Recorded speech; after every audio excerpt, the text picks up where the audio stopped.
Sweetest revenge clash the fall. Ivora and Arkos' deep love. Shared dreams, sudden distance. Betrayal, heartbreak, jealousy, and envy begin to grow. Revenge and secrets the rise. Ivora reinvention, her secret monitoring. Strategic revenge, backstabbing circles. Emotional power shifts and confrontation from afar.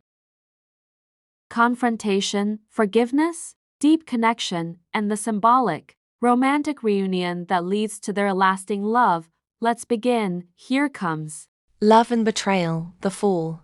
of Sweetest revenge clash.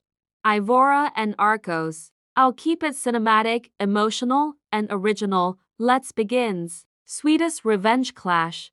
Part 1. Love and Betrayal the Fall. When Arkos first walked into my life, it felt like sunrise after a long winter.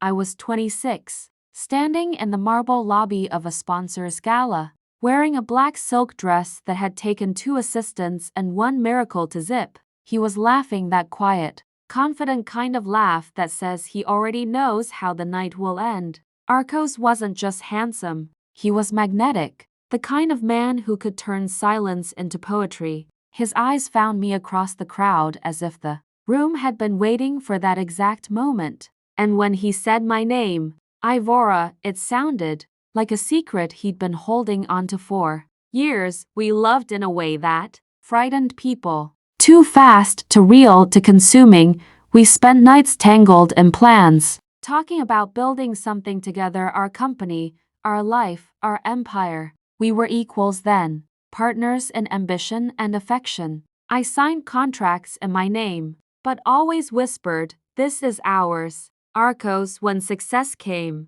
it came like champagne, effervescent, dizzying, dangerous. Sponsorships poured in, magazine covers, luxury brand endorsements. We were the golden couple, Arkos and Ivora, the kind people wrote about with envy dripping through their columns. But behind Fame the gloss, is a double-edged jealousy mirror. seeped in from others, from within. Arkos began to notice who smiled at me, who touched my arm at events, who whispered my name in admiration. He would laugh it off in public, but in private, the air thickened with unspoken accusations.